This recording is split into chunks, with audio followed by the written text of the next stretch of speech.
ते अगदी तुम्हाला अगदी काय म्हणायचं त्याला मुक्तार झाले असं म्हणायला हरकत नाही. हे कर्करोग जनजागृतीचाच एक छोटासा भाग अभिवाचन म्हणून आपण इथे अभिवाचन आहे. त्या अभिवाचनाचं नाव आहे आज फिर जीने की तमन्ना. किती छान टायटल आहे ना. त्याच्यावरूनच आपल्याला लक्षात येईल की हे अभिवाचन किती छान असणार आहे.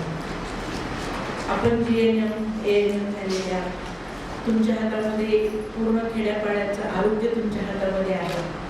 तर नेमकं अभिवाचनामध्ये ज्या तुम्हाला गोष्टी ऐकायला मिळणार आहेत, त्याच्यामुळे तुम्हाला बरंच काही शिकायला मिळणार आहे. त्या गोष्टी तुम्हाला खेडोपाडी जाऊन आपल्या जनतेपर्यंत पोहोचवायच्या आहेत. म्हणून मी या टीमला विनंती केली की तुम्ही आमच्या या VIA ट्रेनिंगसाठी या.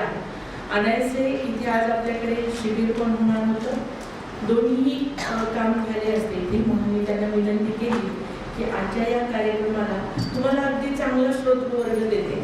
शिबिरामध्ये आपल्याकडे सकाळपासून आपण पाहतोय आजी पण होत्या बऱ्याच, किंवा थोडंसं खेड्यापाड्यात आलेल्या अशिक्षित महिला सुद्धा होत्या. त्यांच्यापर्यंत हा विषय किती पोहोचला असता हे मला सांगता येणार नाही, परंतु तुमच्यापर्यंत हा विषय निश्चित चांगला पोहोचेल. आणि प्रत्येकी मागे कमीत कमी 50 महिला तरी गावच्या असतील असं समजून हे अभिवाचन तुम्ही ऐकून घ्यायचं आहे. आता मी आपल्या उपस्थित पाहुण्यांची ओळख करून देते. त्या उपस्थित टीममधल्या पाहुण्या आहेत त्या भारतीय स्त्री शक्तीच्या सदस्य आहेत. भारतीय स्त्री शक्ती ही एक मोठी NGO आहे जी महिलांसाठी वेगवेगळे कामं करते. कोणते त्याच्यामध्ये विषय असतात तर महिलांचं शिक्षण, आरोग्य, त्यांचं स्वावलंबन, अशा अनेक विषयांसाठी ही भारतीय स्त्री शक्ती संघटना काम करत असते.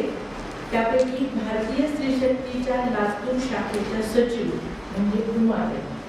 आणि आजचं जे अभिवाचन आहे आज फिर जीने की तमन्ना आहे, त्याच्या लेखिका सुद्धा या उमाताई आहेत. उमाताईंच्या बाबतीत आम्ही नेहमी म्हणत असतो की कीर्ती लहान आणि आणि कीर्ती महान असं आपण ऐकतो. अगदी त्यांच्या बाबतीत ते तंतोतंत जुळतो. त्या लेखिका आहेत, बरेच नाट्य वगैरे त्यांनी लिहिलेले आहेत, अभिवाचन त्या लिहित असतात, पुस्तकं लिहित असतात, कविता करत असतात. त्याच्यामध्ये कवयित्री सुद्धा आहेत बरं का. त्याच्यामध्ये कवयित्री खूप आहेत. मी दुसऱ्या पाहुण्यांचा परिचय करून देत असताना सुद्धा त्या कवितेविषयी मी तुम्हाला बोलेन. आपल्या दुसऱ्या पाहुण्या आहेत त्या आमच्या मैत्रीण आहेत. मैत्रीण आहेत म्हणण्यापेक्षा खूप जवळच्या अशा एक डॉक्टर पण आहेत. त्या आपल्या पूर्ण लातूर जिल्ह्याचे जे HPE रिपोर्ट म्हणजे हिस्टोपॅथचे रिपोर्ट आहेत ना, ज्याच्यावर कर्करोगाचं निदान अवलंबून असतं, ते तुम्हाला आता नंतर माहीतही होईल सविस्तर. तर त्या डॉक्टर आहेत, पॅथॉलॉजिस्ट आहेत. आपण त्यांना ऑन्कोपॅथॉलॉजिस्टसुद्धा म्हणू शकतो. म्हणजे कर्करोगासाठी आवश्यक असणारे जे हिस्टोपॅथचे रिपोर्ट्स असतात ते पूर्ण लातूर जिल्ह्याचे रिपोर्ट्स त्यांच्याकडे जातात. आणि त्यांचे रिपोर्ट्स एवढे चांगले असतात की म्हणजे मला तर वाटतं की पुणे मुंबईचे लोकसुद्धा मुद्दाम त्यांच्या रिपोर्टसाठी इथे येत असावेत. त्याचा अनुभव पण मला आलेले आहेत. माझ्याकडचे बरेच पेशंट्स असे म्हणलेले आहेत की आम्ही मॅडमकडे जे रिपोर्ट घेतलेला होता त्या रिपोर्टनुसार आम्ही ट्रीटमेंट घेतली असती तर बरं झालं असतं. आम्ही पुणे मुंबईला मोठे शहर म्हणून गेलो आणि आमचा रिपोर्ट तिथे आम्हाला चुकीचा मिळाला आणि मॅडमच्या हातचा रिपोर्ट आम्हाला चांगला मिळाला होता. अशा या आपल्या डॉक्टर रुजुता आयाचित. त्यांची दुसरी ओळख म्हणजे त्या खूप छान असं सूत्रसंचालन करतात. त्या छान कवयित्री आहेत. कर्करोगाविषयीची एक कविता तर एवढी सुंदर त्यांनी केलेली आहे. एका सूत्रसंचालनामध्ये त्यांनी ती कविता म्हणून दाखवली होती आणि सगळ्यांना ती खूप आवडली होती. आज जर तुम्हाला वेळ असेल आणि मॅडमची इच्छा असेल तर त्या आपल्याला ती कविता म्हणून दाखवतील. माझी खरं तर ती विनंतीच आहे असं मी मॅडमना म्हणेन. आपल्या तिसऱ्या पाहुण्या आहेत या पण काय अगदी विशेषत्वाने किंवा वैशिष्ट्यपूर्ण अशा त्या पाहुण्या आहेत. त्या पण भारतीय स्त्री शक्तीच्या एक मेंबर आहेत. सुनीताताई कुलकर्णी या मतिमंद शाळेच्या मुख्याध्यापिका आहेत. मुकबधीर शाळेच्या त्या महिला मुकबधीर शाळेच्या त्या मुख्याध्यापिका आहेत. त्या स्वतः नाट्य दिग्दर्शन करतात. नाट्य लिहितात पण ना, नाटक पण लिहितात आणि नाट्य दिग्दर्शन पण करतात. आता चौथ्या पाहुण्या आहेत त्या आहेत कल्पनाताई भट्टड. कल्पनाताई भट्टड या शिक्षिका आहेत. त्या खूप स्वभावाने चांगल्या आहेत. त्यांचं त्या स्वतः कर्करोगाच्या पेशंट होत्या. त्यांनी त्यावर पूर्ण ट्रीटमेंट घेतलेली आहे आणि आज त्या कर्करोगमुक्त आहेत. कर्करोग जनजागृतीसाठी एवढं चांगलं उदाहरण आपल्यासमोर आहे की कर्करोगावर उपचार आहेत, कर्करोग पूर्ण दुरुस्त होऊ शकतो याचं एक ज्वलंत उदाहरण आपण पुढे पाहतो आहे. त्यासाठी त्यांना वेगवेगळे पारितोषिकं मिळालेले आहेत. त्यांनी त्यावर पुस्तकसुद्धा लिहिलेलं आहे. आणि आता पाचव्या पाहुण्या म्हणजे ॲडव्होकेट शुभदाताई रेड्डी. त्या पण खूप मोठ्या समाजसेविका आहेत. अशा या अगदी वैविध्यपूर्ण असलेल्या गुणसंपन्न, सर्व गुणसंपन्न म्हणायला हरकत नाही, अशा या सगळ्या पाहुण्या आपल्याला आज अभिवाचनासाठी मिळालेल्या आहेत. हे मी आपलं भाग्य समजते. तर त्यांचं अभिवाचन आता आपण ऐकून घेऊया. अभिवाचनाचा विषय आहे आज फिर जीने की तमन्ना है. नमस्कार. हे नाटक पण म्हणतोय आणि अभिवाचन पण म्हणतोय आम्ही. म्हणजे नेमकं काय आहे हे एका वाक्यात सांगते तुम्हाला. हे नाटकाचं सादरीकरण नाही आहे, म्हणजे वेशभूषा, रंगभूषा आणि स्टेज करून आपण नाटक नाही करत आहोत. तर हे नाट्यसंहितेचं अभिवाचन आहे. वाचन आणि अभिवाचनमध्ये काय फरक आहे? अभि हा उपसर्ग लागल्यामुळं त्या अभिवाचनाचा अर्थ होतो की मनातून तीव्रतेने आंतरिक तळमळीनं केलेलं वाचन. मग यामध्ये अंगिक अभिनय नसतो, वाचिक अभिनय असतो आणि त्यातून हा विषय मांडला जातो. तर तुम्हा सगळ्यांना माझी विनंती आहे की लक्षपूर्वक हे वाचन ऐकायचं आहे. कान सगळे इकडे ठेवायचे. तुम्हाला छान हा विषय समजेल अशी मला आशा आहे. तुम्ही एवढ्या संख्येने जमलात त्याबद्दल मनापासून धन्यवाद. आम्ही सुरुवात करतो. पात्रपरिचय. रचना सौ सुनीता कुलकर्णी देशमुख. सायली सौ उमा व्यास. उज्ज्वला डॉक्टर रुजुता अयाचित. प्राजक्ता सौ कल्पना भट्टड. आणि डॉक्टरांच्या भूमिकेत ॲडव्होकेट शुभदाताई रेड्डी.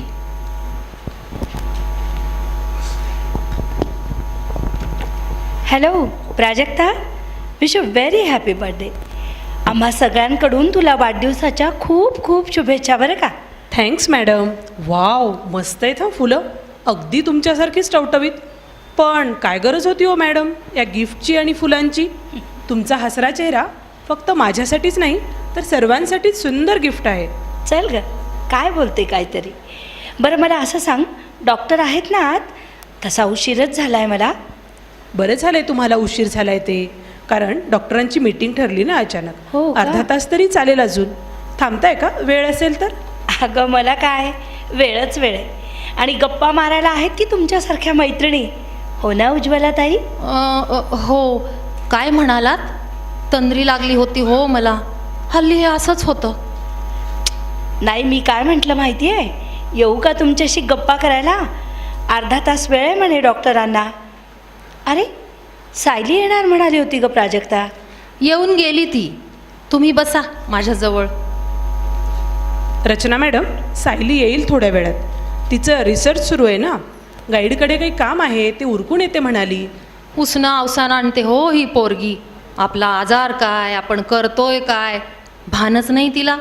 दुखणं वाढेल संशोधन की काय म्हणतात ना त्याच्या दगदगीनं. बरं जाऊ दे. रचनाताई, तुम्ही आल्यापासून मोगऱ्याचा वास येतोय. खरंच येतोय की भास होतोय हो मला? उगाच कसा होईल भास, श्वासात भरा मोगऱ्याचा वास. सभोवार हा दरवळला, मोगरा फुलला. घ्या हा मोगऱ्याचा गजरा. हा हा, मस्तच आहे की हो. राहू द्या तुमच्याकडेच. माझ्याकडे? मी काय करू या गजऱ्याचं?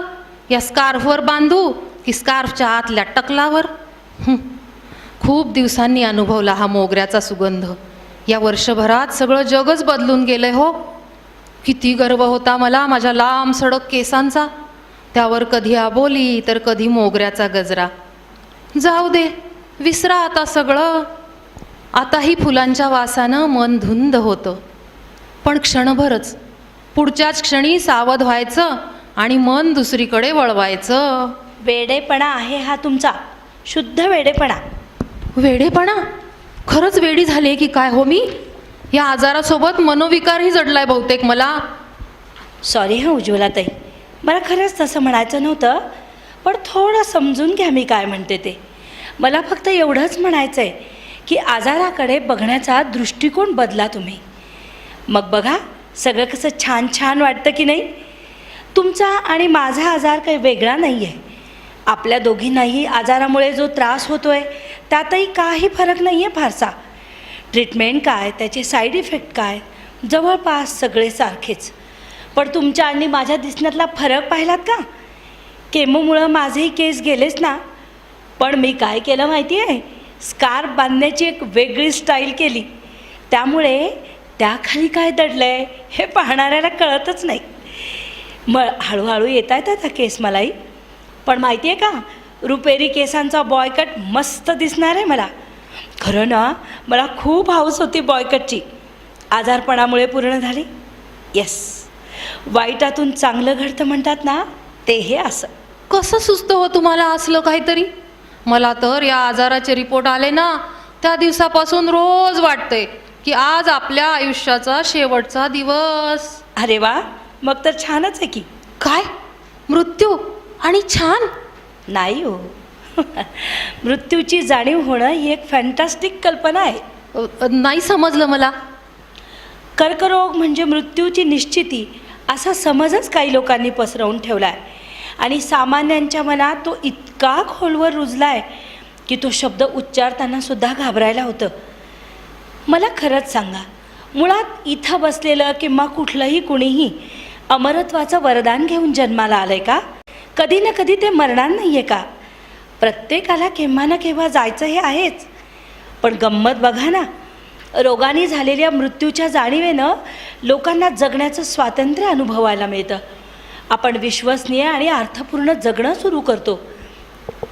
खरं तर सामान्यांसारखा विचार माझ्याही मनात आलाच की कर्करोग म्हणजे मृत्यू. पण मग मी स्वतःला बजावलं, माझ्या बाबतीत घडू शकणारी सर्वात वाईट गोष्ट आहे ही हाताळण्याच्या 2 पद्धती आहेत.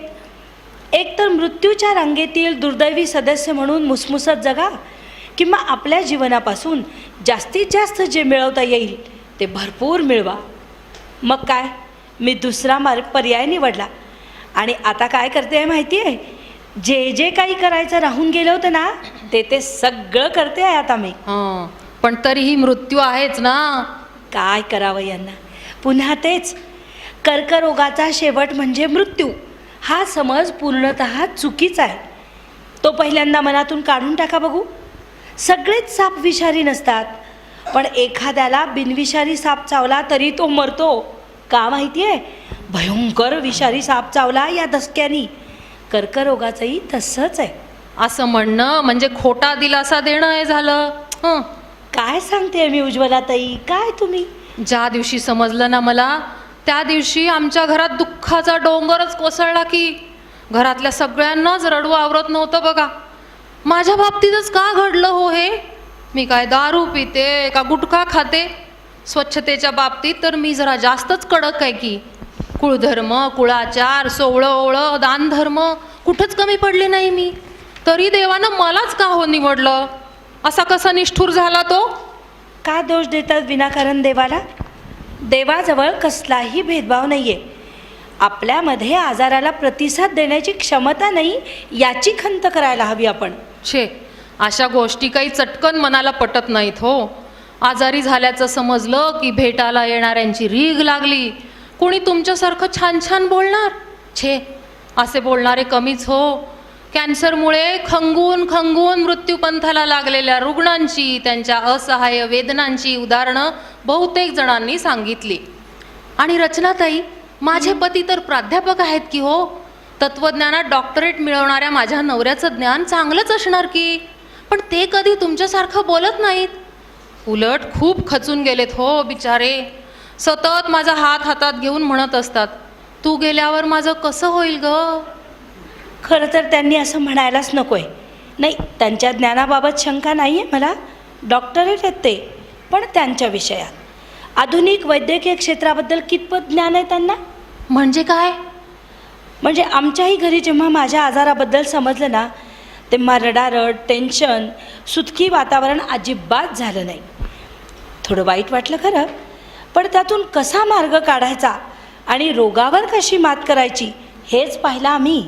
म्हणजे तुम्हाला कॅन्सरविषयी शास्त्रशुद्ध माहिती होती का? नाही हो, मुळीच नाही. आणि कशी असेल, इंटरनेटवरून पुस्तकातून जे जे मिळालं ना ते मात्र वाचत गेले. आपले डॉक्टरही सांगतातच की वेळोवेळी. शिवाय माहिती आहे का तुम्हाला, आपल्या या दवाखान्याच्या लायब्ररीत खूप माहितीपूर्ण पुस्तिका आहेत. मी एकदा गेले होते तिथं, पुस्तकंही चालली, पण मन लावून वाचायचं धाडच काही होईना. हेच तर, आपण माहिती मिळवली तरच गैरसमज दूर होतील ना या विषयाचे. भारतातल्याच नव्हे तर संपूर्ण जगातल्या रुग्णांचे अनुभव वाचलेत मी. खोटं वाटेल तुम्हाला, पण चमत्कार घडावा तसे रुग्ण बरे झालेत. उज्ज्वलाताई, कोणत्याही आजारात काय महत्त्वाचं असतं माहिती? रुग्णाची इच्छाशक्ती, जगण्याची तीव्र इच्छा. अशी जगण्याची ओढ असलेल्या एक व्यक्ती आहेत. वय 50 वर्ष, लिम्फोमिया झाला आहे त्यांना. म्हणजे काय माहिती का, त्यांच्या संपूर्ण लसिका ग्रंथी कॅन्सरग्रस्त झाल्या होत्या. डॉक्टरांनी त्यांच्या कुटुंबियांना काय सांगितलं होतं माहिती आहे? त्यांचं उर्वरित आयुष्य म्हणजे फक्त 2 वर्ष आहे. ते सुखमय करण्यासाठी प्रयत्नशील राहा.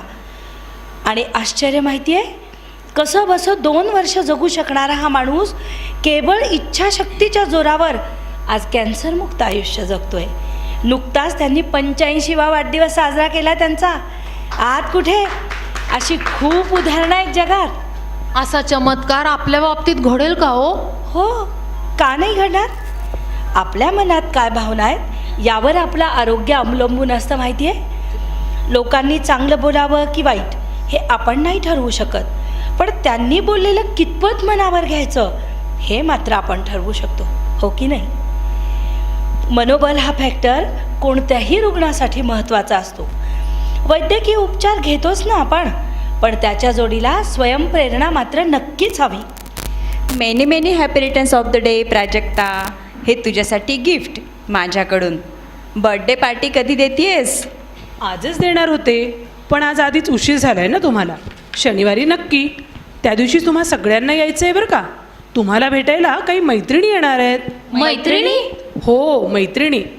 भारतीय स्त्री शक्तीची लातूरमधली शाखा आहे ना, त्यांच्या काही सदस्या संवेदना नावाचा सपोर्ट ग्रुप चालवतात. कर्करोग झालेल्या आणि त्या रोगातून मुक्त झालेल्या स्त्रियांसाठी हा ग्रुप काम करतो. आपल्या काही रुग्णमैत्रिणी त्या ग्रुपच्या सदस्य आहेतच. त्यांचा आत्ताच मेल आला आहे. त्या शनिवारी आपल्याकडे कार्यक्रम घेणार आहेत. मग मी विचार केला त्या दिवशी सगळेच जमणार आहेत, म्हणून म्हटलं पार्टी त्याच दिवशी. ए प्राजक्ता, शकुंतला मावशींना कळव बरं का गं. सायली, अगं त्यांनी स्वतःहून फोन केला बरं का मला. स्वतःहून फोन पण करायला शिकल्यात त्या आता. आता तुमच्यासारखा गुरु भेटला म्हणल्यावर त्या कॉम्प्युटरही चालवायला शिकतील. प्राजक्ता, हे मात्र छान झालं हं सपोर्ट ग्रुपचं. स्वयंप्रेरणे इतकी स्वमदत गटाची भूमिका महत्त्वाची आहे. उज्ज्वला काकू, तुम्हाला म्हणते मी. मला नको सांगू त्या गटाबद्दल. मी काही नाही येणार, हं, सांगून ठेवते आधीच या गंभीर आजाराची लागण, त्यातून बरं होण्यासाठी केमोथेरपी, रेडिएशन यासारखे भयंकर उपचार आणि त्या उपचारांचे विद्रूप परिणाम असलं कुरूप ध्यान घेऊन काय मिरवायचं त्या ग्रुपमध्ये? काकू, भयंकर, विद्रूप, गंभीर असे शब्द वापरू नका हां प्लीज. सतत निगेटिव्ह बोलायचं आणि आम्हालाही डिस्करेज करायचं. छे, काय म्हणावं यांना. रचना काकू किती वेळा समजावून सांगतात, पण यांचं आपलं एकच, माझं नशीब माझं नशीब. अगं शांत हो सायली. प्राजक्ता, तुला सांगते, मी PhD करते म्हटल्यावर कौतुक करायचं सोडून या काय म्हणल्या माहिती आहे? काय म्हणाल्या? काय होणार तुझ्या संशोधनाचं तुझ्यानंतर? माझ्यानंतर काय? नंतर हा शब्दच कशासाठी? काय झालंय मला मरायला? कर्करोग तो झाला होता, आता पूर्ण बरी आहे मी. खूप सुंदर जीवन जगणार आहे मी, खूप आनंदी. संशोधनही पूर्ण होईल माझं. लवकरच माझी ओळख डॉक्टर सायली अशी होईल. नोकरी आहेच सुरू, लग्नही होईल माझं. छान मनासारखा संसार करेन मी. खूप जगायचं आहे मला. सॉरी हं सायली, तुला दुखावलं बघ मी. म्हणजे नेहमीच दुखावते, पण काय करू ग मी. प्रचंड वैतागली आहे. रचनाताई नेहमी समजावतात, डॉक्टर मानसिक आधार देतात, पण का कोण जाणे विश्वासच बसत नाही ग माझा या गोष्टींवर. थोडा जरी चांगला विचार करायला गेलं की आठवतात त्या सगळ्या वाईट गोष्टी. माझ्या मैत्रिणीची मावशी रोगाचं निदान झाल्यावर महिन्याभरातच जगातून निघून गेली. सिरियलमधून सिनेमामधून दाखवत नाहीत का ग, कर्करोगानं नायक किंवा नायिका दगावते म्हणून. हेच सांगायचं आहे मला. सिनेमात किंवा टी व्ही सिरियलमधला हिरोला मरायला फक्त 2च कारणं असतात, एक कॅन्सर आणि दुसरं ॲक्सिडेंट. आणि तरीही तो मेला नाही तर खलनायक आहेच की मारायला. या पडद्यावरच्या लोकांचं काही खरं नसतं उज्ज्वलाताई. टी व्हीवरचा कॅन्सरनं मेलेला हिरो दिसतो तुम्हाला, मग त्याच टी व्हीवर क्रिकेटची मॅच जिंकून देणारा युवराज नाही दिसत. टी व्हीच कशाला बघायला पाहिजे, आपल्या आजूबाजूलाच बघा ना जरा. किती जणी सापडतील तुम्हाला कॅन्सरमुक्त लाईफ एन्जॉय करणाऱ्या, अगदी आपल्या लातूरमध्ये. काय लातूरमध्ये? होय, लातूरमध्येच. खूप मोठ्या धैर्यानं आजाराला सामोरं गेलेल्या आपल्या लातूरमधल्या सर्वांच्या आवडत्या डॉक्टर कुकडे काकू, धैर्याचा महामेरू. किती आणि काय काय सांगू काकूंबद्दल. फक्त एवढंच म्हणेन की इच्छाशक्तीचे दुसरे नाव म्हणजे कुकडे काकू. खरं सांगतेस प्राजक्ता? काकू तर रोज हॉस्पिटलला येतात, पेशंट तपासतात. त्या स्वतः पेशंट असतील असं मला वाटलंच नाही ग कधी. त्यांचे लेख मी पेपरमधून वाचत असते. आणि हो, त्यांना SNDT विद्यापीठाची D.Litt पदवी मिळाली आहे. हो का? मी पाहिली बघ त्यांची मुलाखत टी व्हीवर परवाच. खरंच प्राजक्ता, विश्वास बसत नाही हं बिलकुल. तू सांगितल्यानंतरच कळलं बघ आम्हाला. काकू येणार आहेत बरं का शनिवारी. येस, मी सेल्फी काढणार आहे त्यांच्यासोबत. चालेल ना ग प्राजक्ता त्यांना? हो, न चालायला काय झालं, काकूंना खूप आवडेल तुमच्याशी गप्पा मारायला.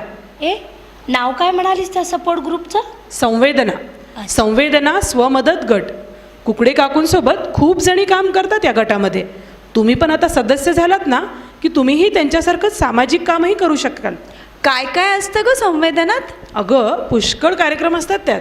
पेशंट आपले अनुभव सांगतात. परवाच्या संवेदनाच्या कार्यक्रमात तर बऱ्याच जणींनी सांगितलं की पूर्वीसारखं त्या घरकामही अगदी सहजपणे करू शकतात.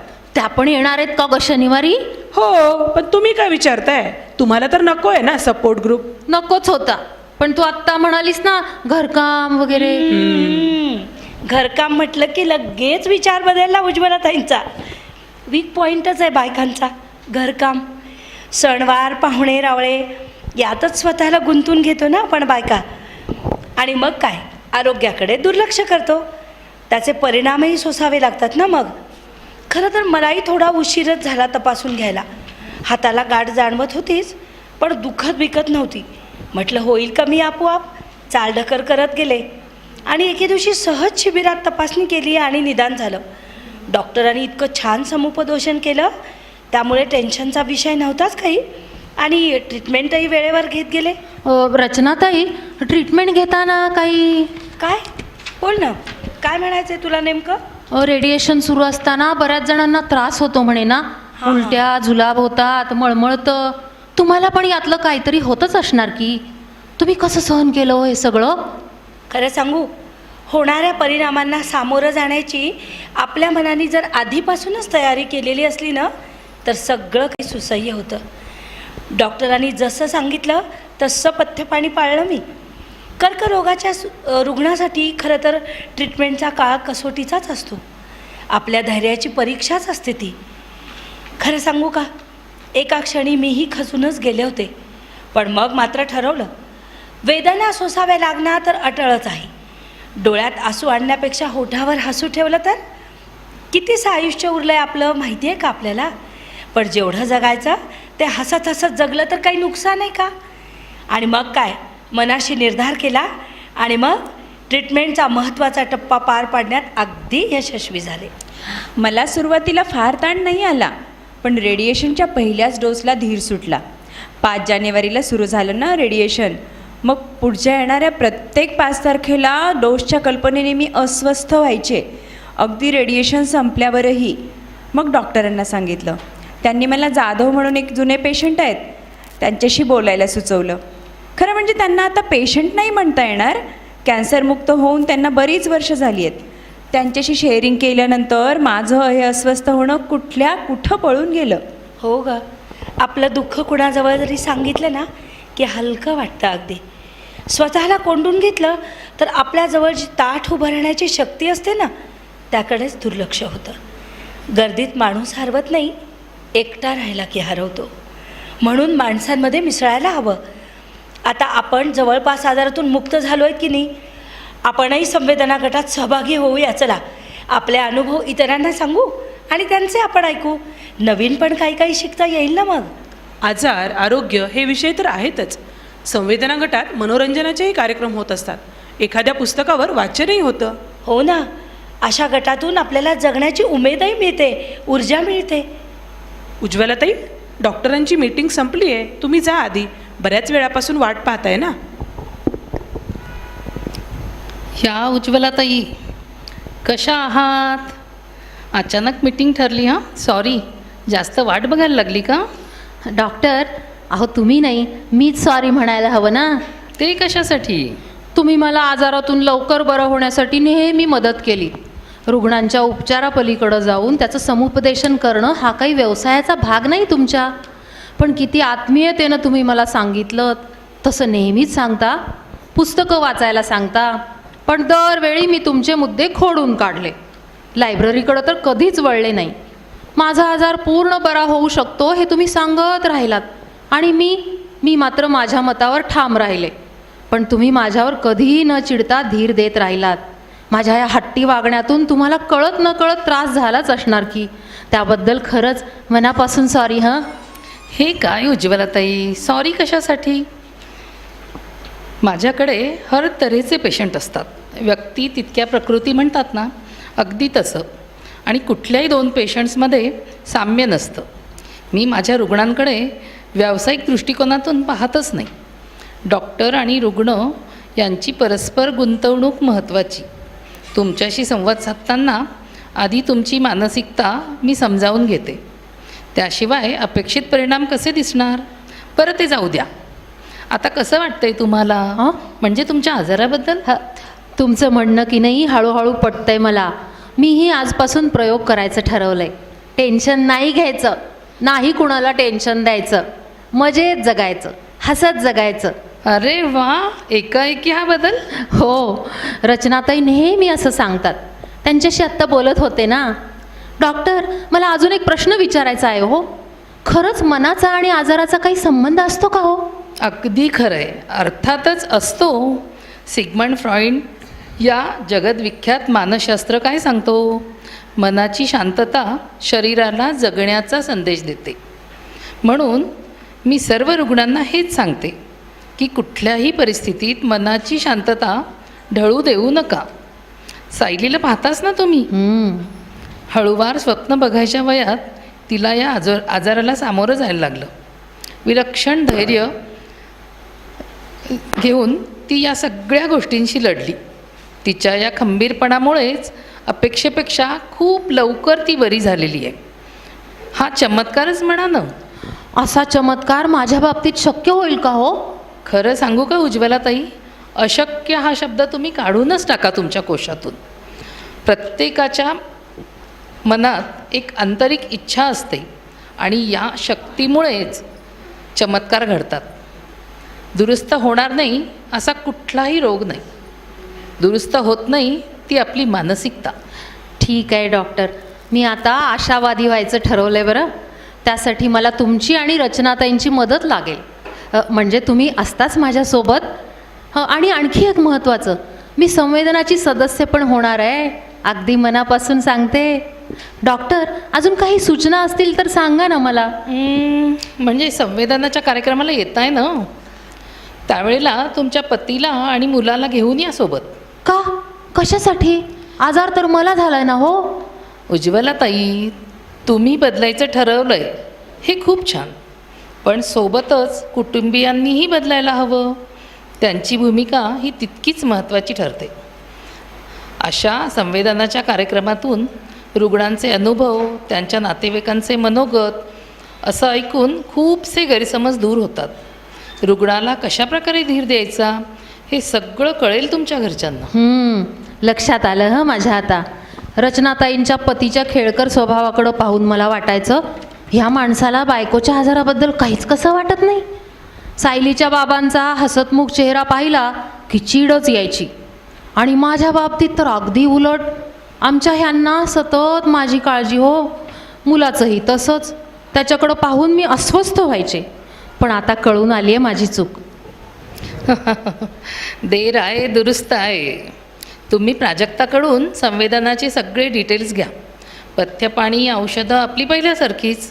आणि हो, एक गोळी कमी करायची बरं का आपल्याला. प्रिस्क्रिप्शनवर लिहिलं आहे मी तसं. छान सुधारणा होईल तुमच्यात. All the best. Thank you doctor. गम के अंधेरों से निकल के देखा है आंखें मलते मलते हो, कोई न रोको दिल की उड़ा को दिल उजला. काय उज्ज्वलाताई? अरे वा, कोणती गोळी दिली डॉक्टरांनी तुम्हाला? अगदी बाहेर येताना गाणं बिणं पूर्ण बदलूनच आलायत की. हो, स्पेशल गोळी दिली आहे त्यांनी मला. बरं. खरं तर फार आधीच दिली होती हो, पण घ्यायची टाळाटाळ करत होते मी. पण तुम्ही सर्वांनी न चुकता घेतली. अगदी सकाळ, दुपार, संध्याकाळ. म्हणून तर माझ्या आधी तुम्ही बऱ्या झालात ना. काय म्हणताय उज्ज्वला काकू, स्पेशल गोळी कोणती? त्या गोळीचं नाव आहे हॅपीनेस टॅबलेट. आशावादी पाण्यात सकारात्मक ऊर्जेचे काही थेंब टाकायचे आणि या पाण्यासोबत ही गोळी घ्यायची. मग बघा आजार कसा पळून जाईल तो. हो ग, या गोळीचा खूप छान परिणाम अनुभवतो होता मी. विशेष म्हणजे कोणत्याही आजारात ही गोळी घेतली तरी चालते. हां, चला चला तर मग सर्वांनी घेऊया हॅपीनेस टॅबलेट. कोई न रोके दिल की उड़ान को, दिल वो चला आहा, आज फिर जीने की तमन्ना है, आज फिर जीने की तमन्ना है, आज फिर जीने की तमन्ना है.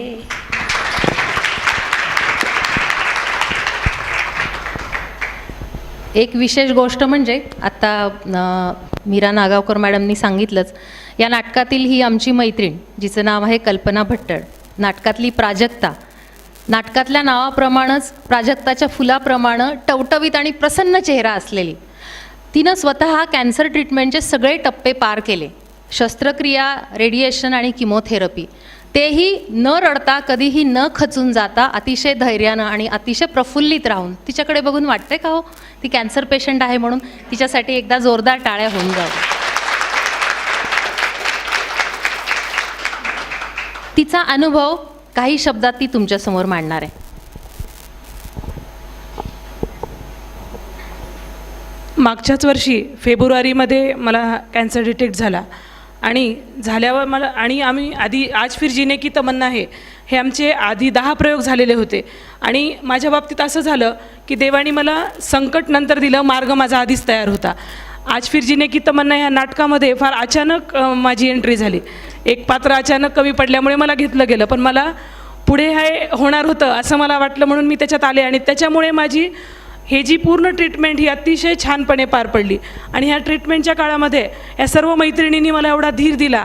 मी मॅडमकडे बिनधास्त जायचे, उमा व्यास, सुनीताताई, शुभदाताई ह्या कधी एनी टाईम माझ्याकडे यायच्या आणि पूर्ण ट्रीटमेंट मी एवढी हसत खेळत पार पाडली. किमोथेरपी, रेडिएशन हे सगळे त्रासदायक तर होतेच, पण ते सर्व शरीराला झाले. मनाला मी माझा कर्करोग हा मनाला मी कधीच होऊ दिलेला नाही.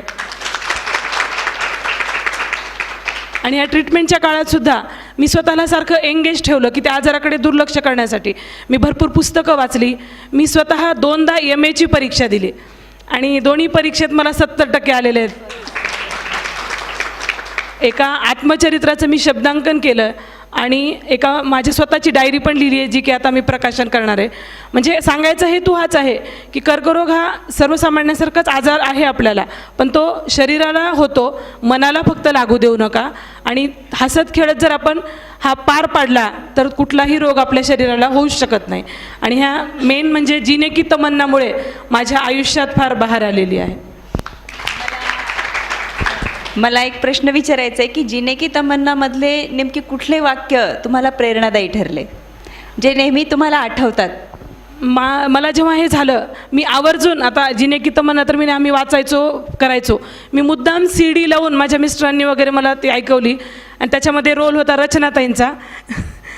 रचनाताईंचे सारखे वाक्य, ते पॉझिटिव्ह वाक्य मला एनर्जी देत गेले, त्याच्यामुळं मी हे पूर्ण झेलू शकले.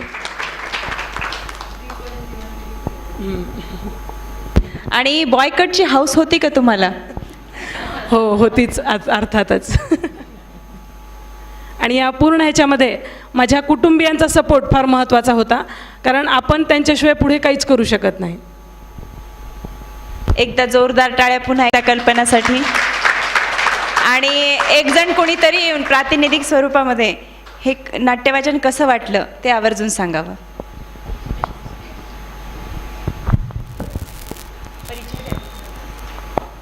मी छाया धनके ANA म्हणजे आरोग्य सेविका म्हणून उस्मानाबाद जिल्ह्यामध्ये काम करत आहे. आणि हे विवाह या ट्रेनिंगसाठी आमची म्हणजे 22 ते 31 तारखेपर्यंत आमची उस्मानाबाद, परभणी आणि हिंगोली ह्या 3 जिल्ह्याची निवड झाली आहे. ह्या 3 जिल्ह्याची निवड झालेली आहे. आणि आजच्या ह्या सकाळचा प्रोग्राम जो आहे की कुकडे काका कुकडे काकू, हे म्हणजे आम्ही शब्द नाव आम्ही म्हणजे पहिल्याच वेळेस ऐकतोय आहे. उस्मानाबाद जिल्हा म्हणजे आपण पूर्वी कसं एकत्र कुटुंब होतं, म्हणजे 1980-82च्या अगोदर आपण एकत्र कुटुंब, उस्मानाबाद आणि लातूर जिल्हा हा एकत्र होता. नंतर तुम्ही कसं विभक्त झालात, म्हणजे वेगळे राहिला म्हणजे, परंतु तुमचं काय झालं, तुमच्या म्हणजे लातूरकरांची विभक्त म्हणजे वेगळं राहून पण तुमचे असे भरारी खूप उंच, तुमच्या लातूरकरांचे म्हणजे नागरिक किंवा तुमच्या इथले पुढारी लोक जे आहे ते तुमची उंच भरारी आहे. आणि आमच्यातून तुम्ही वेगळे राहून सुद्धा तुम्ही आमच्या खूप पुढं गेलात, ह्याचा म्हणजे मला स्वाभिमान आहे. आणि त्याचबरोबर आता मी सकाळपासून हे ट्रेनिंगमध्ये हे कुकडे काकू ह्यांचं जे ऐकते, ह्याच्यामुळे मला म्हणजे आज एवढं समाधान वाटत आहे. सर्व मुली म्हणजे माझ्या भगिनींच्या ह्याच्यातून मी बोलते, एवढं म्हणजे मला समाधान वाटत आहे की आज एवढं म्हणजे पुरस्कार मिळाला त्यांना. म्हणजे कॅन्सर हॉस्पिटल फक्त बार्शी, पुणे, सोलापूर इथं आहे माहीत होतं, हे फक्त ऐकून होतं. म्हणजे एवढी ख्याती आहे किंवा एवढं नावलौकिक हे आम्हाला काही माहीत नव्हतं. आणि बऱ्याच लोकांचं आज म्हणजे त्याच्यात स्क्रीनिंग झालं किंवा आम्ही स्वतः, आता आम्ही 30-35 वर्ष झालं आम्ही सर्व नोकरी करतो आणि बरेचसे आरोग्य कार्यक्रम आम्ही स्वतः राबवतो, परंतु स्वतः तपासणी आम्ही कधीच कोणी करून घेत नाहीत. पण आज आम्ही स्वतः सर्व कॅन्सरचे आणि ह्याच्याविषयी आम्ही तपासणी करून घेतलेली आहे. आणि त्याच म्हणजे आता आज तुमचं म्हणजे हे नाटक छोटंसं अभिवाचन, जिने की फिर तमन्ना, हा शब्द म्हणजे ऐकून असं स्फूर्ती आली. आणि स्फूर्ती आल्यानंतर हे अभिवाचन, आता खरंच आता म्हणजे सुनीताताई, रचनाताई, परत प्राजक्ताताई, म्हणजे हे आता कसं, आता हे तर मॅडम आहेत, डॉक्टर येतात, परंतु त्यांनी भूमिका पेशंटची एवढी सुंदर भूमिका केली की असं म्हणजे आपण एक डॉक्टर असताना डॉक्टरांची भाषा कशी असते, पूर्ण इंग्लिशमध्ये लँग्वेज असते, ती पूर्ण इंग्लिश पेशंटला बोलताना का, परंतु त्यांनी म्हणजे असं एकदम खेड्यातून जे गावंढळ ह्याच्यातून गृहिणी की जे खूप त्रासून कंटाळलेला संसारातून असं त्याच्यातून ते शब्दप्रयोग केला आणि तो म्हणजे पेशंटच्या मनावर एवढा बिंबला गेला की तो एवढा पेशंट असताना त्याची कसलीच मानसिकता नसते वा डॉक्टरकडे जायचं किंवा त्या बचत गटाच्या महिलांना बोलायचं, परंतु त्यांनी एवढं स्वतःची मानसिकता तयारी करून घेतली. आणि हा आजार आहे, मी हा आजार म्हणजे हसत रूपाने आणि स्वतः झेलणार आणि ह्या आजारातून मुक्त होईल अशी म्हणजे स्वतःला बदललं. म्हणजे तशात त्या मॅडमच्या बाबतीत एक जोरदार टाळ्या, कारण त्यांनी स्वतः एवढं पेशंटची भूमिका निभावतात. म्हणजे आत्तापर्यंत कितीतरी पेशंटला त्यांनी अशी स्फूर्ती दिलेली आहे आणि त्यांची मनं म्हणजे अशी खंबीर केलेली. त्याचप्रमाणे आपल्या ह्या ताई की आता त्यांच्याकडे बघून असं वाटत पण नाही की बाबा त्या म्हणजे असं ह्या आजारातून गेलेल्या असं, म्हणजे हा आजार म्हणजे नाव म्हणजे असं नको घ्यायला की भयानक वाटतंय. कॅन्सर हा आजार असा भयानक वाटतो की नाव, परंतु मॅडमकडे बघून असं वाटतंय अरे हा आजार म्हणजे जसा सर्दी पडसं खोकला आहे ना त्याप्रमाणेच हा आजार आहे, साधारण आहे. म्हणजे आपण अशी पेशंटला किंवा स्वतःला पण खूनगाठ बांधू शकतो. आणि मॅडमसारखं सर्वांनी जरी कुणाला आपल्याला भविष्यात आपल्या स्वतःला आजार कधी कुणाला कसा होईल हे काय सांगता येत नाही. छोटा असो, मोठा असो, गरीब असो, श्रीमंत असो, जात, त्या आजार हा कोणाला कधी आपल्यालाही होऊ शकतो, आपल्या त्यावेळेस आपण लोकांना मी आता फक्त ताईंचं उदाहरण देणार आहे इथून पुढं. मी त्यांचा फोटो पण तेवढ्यासाठी काढून घेतला की प्रत्येकाला सांगायला, ह्या ताई बघा हा पेशंट होता आणि ह्या आहेत कशा, होत्या कशा, आणि ह्या आजार म्हणजे मनावर जर घेतला कुठलाही आजार हा बरा होऊ शकतो. कॅन्सर तर हा एकदम छोटा आजार आहे. आणि परत माझं छोटंसं म्हणजे 2 शब्द संपवते. आणि अभिवाचन या टीममधील हा आता ह्या रचनाताई, हा रचनाताईंना पण कसं या ना अहो या की सांगा ना, या ना या. अरे बाबा या, बर या या. तुम्हाला रचनाताईची भूमिका कशी वाटली आणि लेखन कसं वाटलं?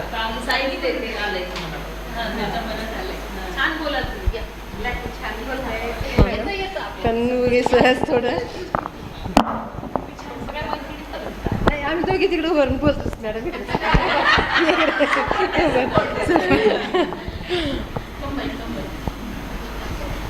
काय नाही, इतक्या वेळ जे बोलली छाया धनकेनी म्हणजे माझ्या मैत्रिणींनी एकदम व्यवस्थित अगदी उत्कृष्ट म्हणजे बोलली. आणि त्यात म्हणजे या दोघींचं म्हणजे थोडं ह्या पण म्हणजे कॅन्सरच्याच म्हणजे कर्करोगाच्याच आजारी होत्या, पण त्यांनी कसं प्रत्येक वेळेला नाराजी व्यक्त केली. पण ह्यांनी कसं प्रत्येक वेळेस त्यांना म्हणजे प्रोत्साहित केलं की बाई ह्या आजार पण कमी होतो, मला नाही का, मी नाही का एवढं हे करते. सारखं ह्यांनी बी पॉझिटिव्ह विचार ठेवला. त्याच्यामुळं म्हणजे असं हां दिलं पाहिजे, दिली पाहिजे, हां द्यायला पाहिजे. आणि त्यांनी तो केला, त्यांच्या ह्याच्याने पूर्ण प्रयत्न केला, त्यांनी सांगितलं. आणि शेवटी त्यांच्यात पण बदल झाला की ऐकून सगळ्यांचं बदल झाला आणि त्या पण त्याच्यासाठी हे झालं. आणि ह्या पण आता बाबा ह्या मॅडम त्यांना पण सायली मॅडम ना, हां त्यांना पण मुलगी त्यांना पण झालेला होता, पण तिनं पण म्हणजे इतकं जिद्दीनं ते ट्रीटमेंट पूर्ण उपचार घेऊन करून परत आणि आपलं पुढचं शिक्षणाला त्या तयार झाल्या. आणि प्रत्येक वेळेला संदेश देत गेले की हे होऊ शकते, ह्याच्यातून आपण क्लिअर बरे होऊ शकतो. एवढंच एक सांगायचं होतं बरं. आणि डॉक्टरांनी पण आणि शेवटी डॉक्टरांनी त्यांची मीटिंग संपवून त्यांनी एवढं म्हणजे ह्याच्यातून आले. मीटिंग त्यांनी घेतली तितक्या त्यांनी परत पेशंटला स्वतःच म्हणजे यांनी व्यक्त केलं की मी सॉरी बरं का, माझ्यासाठी तुम्हाला वाट बघावी लागली एवढं. आणि नंतर त्यांनी म्हणजे व्यवस्थित म्हणजे मार्गदर्शन केलं. हां म्हणजे डॉक्टर मॅडम ज्या आहेत म्हणजे बऱ्याच दिवसापासून जे निगेटिव्ह थिंकिंग म्हणजे की नेहमी नकारार्थक पेशंट असायचा, परंतु त्यांचं ऐकून पण त्यांनी कशी त्या पेशंटच्या बाबतीत नाराजी व्यक्त केली नाही, नेहमी त्यांना पॉझिटिव्ह सांगत गेला. आणि शेवटी पेशंट पॉझिटिव्ह झाल्यामुळं डॉक्टर मॅडमने एवढं म्हणजे आनंद मावेना झाला की मी नेहमी सांगत होते परंतु तुम्ही ऐकलं नाही, पण आज तुम्ही सुनीताताईमुळं किंवा रचनाताईमुळे ह्या सर्वांच्यामुळे ऐकलं, त्याच्यामुळे त्यांना एवढं मोठं पण वाटलं आणि त्यांना समाधान वाटलं पेशंटच्या बाबतीत. आणि जे लिहिणारे कोण आहेत लेखिका आहेत का अगदी म्हणजे उत्कृष्ट लिहिलेत त्यांनी, अगदी त्यांच्या मनापासून अभिनंदन. Thank you madam. तुम्ही एवढं शब्दशः ऐकलंय हे बघून आम्हाला खूप छान वाटलं. कारण की मध्येच ऐकलं मध्येच सोडलं असं नाही आहे, किती बारीक बारीक गोष्टी टिपल्यात तुम्ही, खूप छान. आणि हे मनात पण टिपा आणि त्याचा उपयोग पण करून घ्या, तरच आमची जिनेकी तमन्ना यशस्वी होणार आहे नक्की. तुम्ही हेल्थ वर्कर म्हणून समाजात काम करता तेव्हा तुम्ही पेशंटचे तुमच्या जवळच्या समाजाचे प्रतिनिधीच असता, डॉक्टर आणि समाजाच्या मधला दुवा असता तुम्ही, बरोबर. ही जिनेकी तमन्ना फक्त कॅन्सरच्याच बाबतीत लागू पडते असं नाही, सर्व आजारांच्या बाबतीत लागू पडते. तेव्हा तुम्ही यातली रचनाताई होणं गरजेचं आहे. एक सोर्स ऑफ पॉझिटिव्ह एनर्जी तुम्ही सगळ्यांनी व्हायला पाहिजे आणि प्रत्येक आजाराबद्दल पेशंटला दिलासा देऊन त्याचं मनोधैर्य वाढून त्याला जेवढी काही ट्रीटमेंट आहे ती मनोधैर्याने चिकाटीनं पूर्ण करायला लावणं. साधी TBची ट्रीटमेंटसुद्धा पेशंट पूर्ण करत नाहीत, 6 महिन्याची ट्रीटमेंट असते तर 2 महिने सोडून देतात. हे तुम्ही बघता जाणता, त्यांना तुम्ही अशी एनर्जी द्या, तर आपल्या ह्यांनी लिहिलेल्या ह्या लिखाणाचा आणि आपण काही बोललो एकमेकांशी त्याचा फायदा झाला असं आम्ही समजू. तुमच्या कामाला शुभेच्छा. तुमच्या काही शंका असतील तर आपण 2 मिनिटात घेऊ. माझा नंबर लिहून घ्या. नंबर लिहून घ्या. सौ उमा व्यास, लेखिका, जिनेकी तमन्ना. तुमच्या गावात किंवा जवळच्या गावात, लातूरपासून जवळच्या गावामध्ये आम्ही प्रयोग करू शकतो.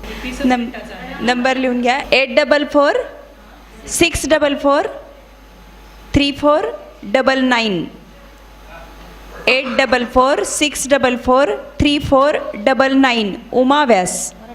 माझा नंबर हवा आहे 94-220-72-623. Doctor Rujuta Ayachit, pathologist.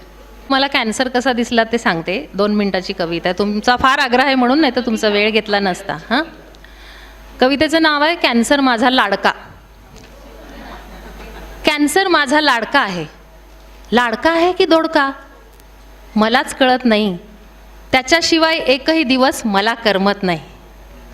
लाडका आहे की दोडका आहे मलाच कळत नाही, त्याच्याशिवाय एकही दिवस मला करमत नाही.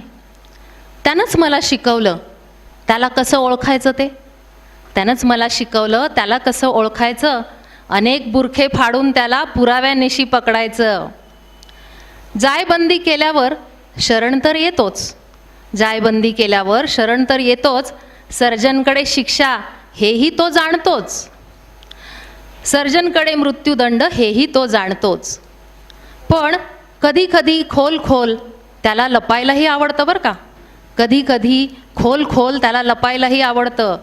मग मला वाकुल्या दाखवत म्हणतो कसा, शोधून मला दमला काय माझं मूळ गाव कोणतं. बेमालूम चकली द्यायला त्याला भारी जमतं. शोधता शोधता त्याला मग माझं डोकं भारी दमतं. शोधता शोधता त्याला मग माझं डोकं भारी दमतं. निळे जांभळे रंग त्याचे मला भुरळ पाडतात. सर्जन रेडिओलॉजिस्ट मग हुशारीने वागतात. संशय येईल तिथून मग त्याचा तुकडा काढतात.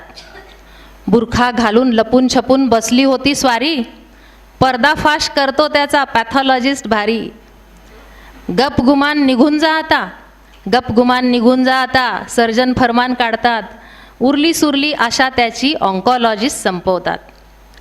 अनेक वर्षे गेली त्याला समजून घेता घेता. अहो अनेक वर्ष गेली माझी त्याला समजून घेता घेता. समजला नसता तोही मला दोस्ती न करता. उच्छाद कितीही मांडला त्यानं तरी विज्ञान सज्ज आहे. उच्छाद कितीही मांडला त्यानं तरी विज्ञान सज्ज आहे. समाजाने सजग होण्याची तितकीच गरज आहे. म्हणे शत्रू असतो लाडका आणि असतो दोडकाही. म्हणे शत्रू असतो लाडका आणि असतो दोडकाही. म्हणून कॅन्सर आहे माझा लाडका, लाडका आणि दोडकाही.